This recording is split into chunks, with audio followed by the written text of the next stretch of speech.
The best investors in the world are screaming at the masses, just follow the money, dummy. Only those who are smart enough to listen will find that the money is all leading to the same place. A $500 trillion technological migration. A wealth shift so vast will redefine how value moves across the planet, and is already making early investors stupid rich extremely quickly. Something strange is happening in the global economy. You can feel it, even if you can't quite name it yet. It all feels disconnected, but it isn't. What you're seeing is the greatest surge in wealth the world has ever seen, due to mass cryptocurrency adoption. Now, I know what you're thinking. Another crypto story, right? Well, not exactly. Because this isn't about coins or speculation or chasing the next meme frenzy. It's about the secret infrastructure being built underneath, the invisible pipes, the protocols, and digital assets that now carry real-world money, data, and contracts that most people have never heard of. This is on purpose. While you sit and wonder what the hell is going on, the largest institutions on Earth are already building them at light speed. But if you take a second to zoom out, you can see it clearly. A coordinated evolution of the financial system, and a handful of technologies positioned to benefit from the entire reset. Over the past century, every major economic overhaul followed the same cycle. First, a crisis exposes the weakness of the old system.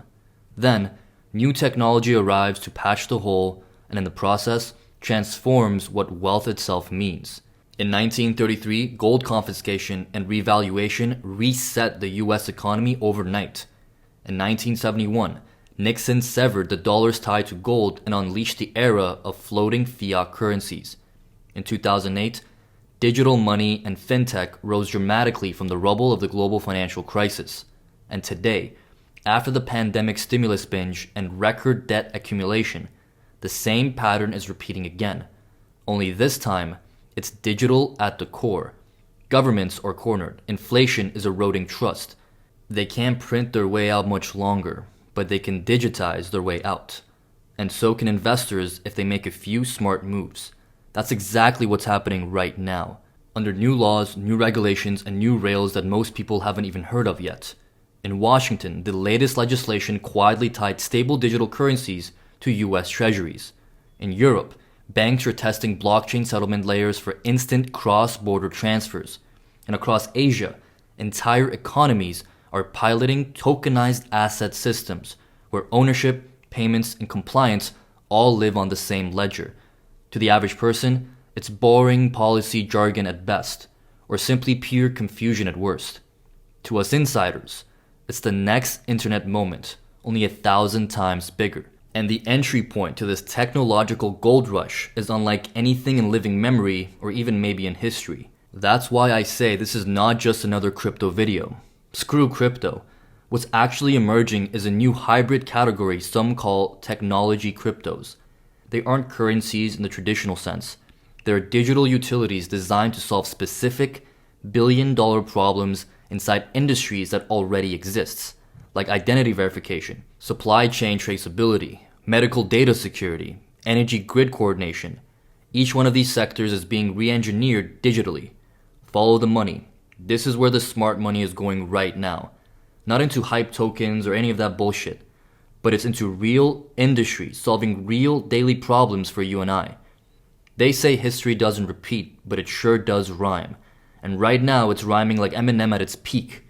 This is the same playbook that turned the dot-com bubble into big tech dominance 20 years later. Back then, most people were speculating on websites. Only the smartest few were quietly buying the infrastructure underneath. The servers, the bandwidth, and the softwares that the internet needed to function. The technology behind the technology. You want to get rich? Then look behind the curtain for the technology behind the technology. More people made money buying and selling shovels and the technology given to gold diggers than in actually finding the gold. Those were the investors who ended up owning the world. We're at the same inflection point again, right at this moment. Only now, the rails being built this time are in the very financial system itself. Think about this.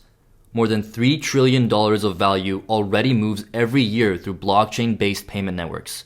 Many of them are invisible to consumers. Major banks settle trades in minutes that used to take days. Supply chains that once relied on paper forms now use digital documents to prove authenticity. Even governments are joining the movement, not by choice, but by necessity. Because once the world's money turns fully digital, whoever controls the underlying technology controls the flow of value. That's the real game here. Not speculation, but infrastructure investment. Every monetary reset has winners and losers. Who becomes a winner or a loser is a choice most people won't make.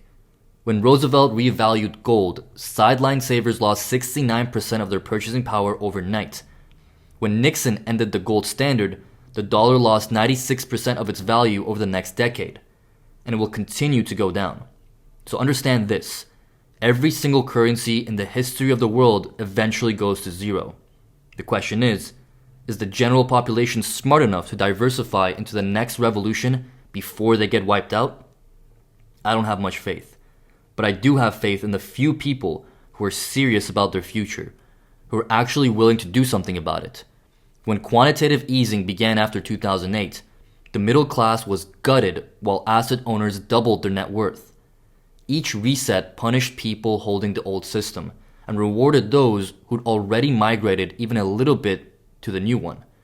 This time, the migration is digital in nature, and it's moving faster than anyone expected.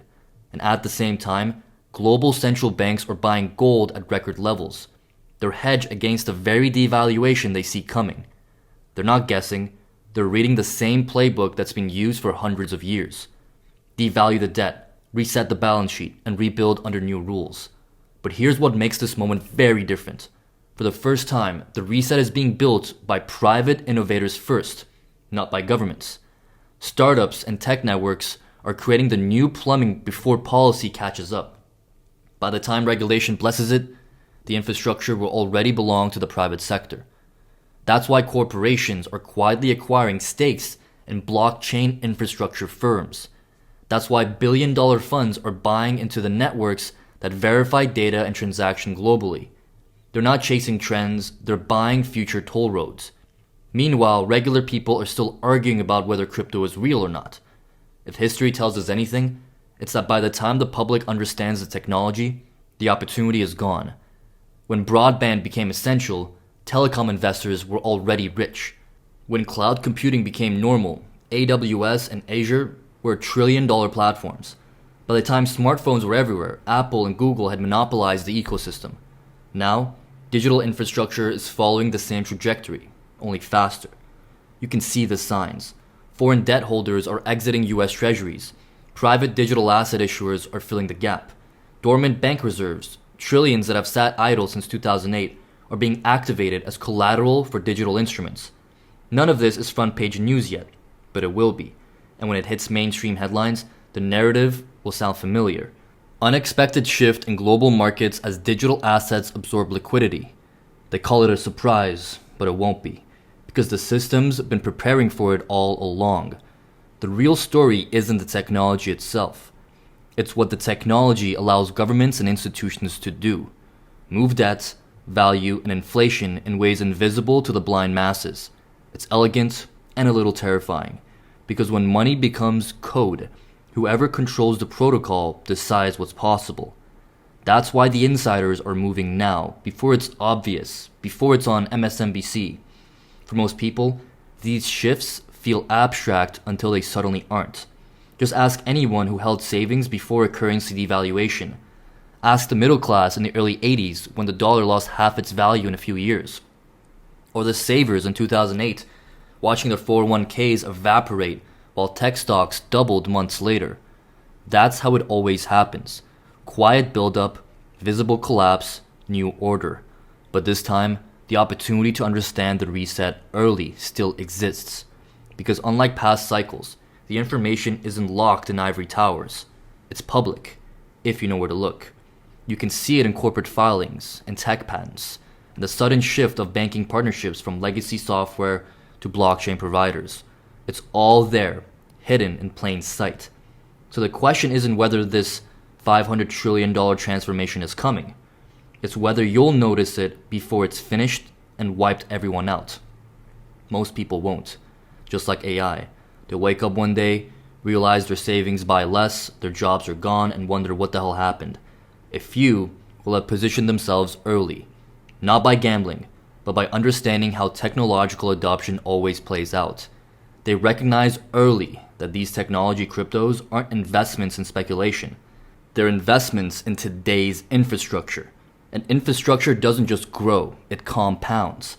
Every new user, every new integration, every new policy endorsement strengthens the network that carries value through it. That's why some analysts call this the final convergence, where finance, data, and computing merge into a single programmable layer. Once that layer is in place, there's no going back. And in 2026 may be the moment it all accelerates. The year when digital settlement becomes mainstream, when institutions go fully on-chain, when the next financial window opens wider than anything we've seen in our lifetimes. You don't have to believe in speculation to see it. You just have to follow the money. Because wealth doesn't ever disappear. It moves. It flows from systems that no longer work into systems that do. And right now, it's moving at digital speed. If you've ever wondered how to spot the next Microsoft, the next Amazon, the next Google, this is what it looked like in the early days.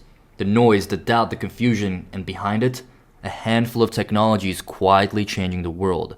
A legendary entrepreneur and investing insider recently broke down this entire phenomena in an eye-opening podcast interview, explaining how this transition works, and why 2026 could mark the biggest financial window of our lifetime, and why these technology cryptos are already disrupting every major industry from healthcare to logistics.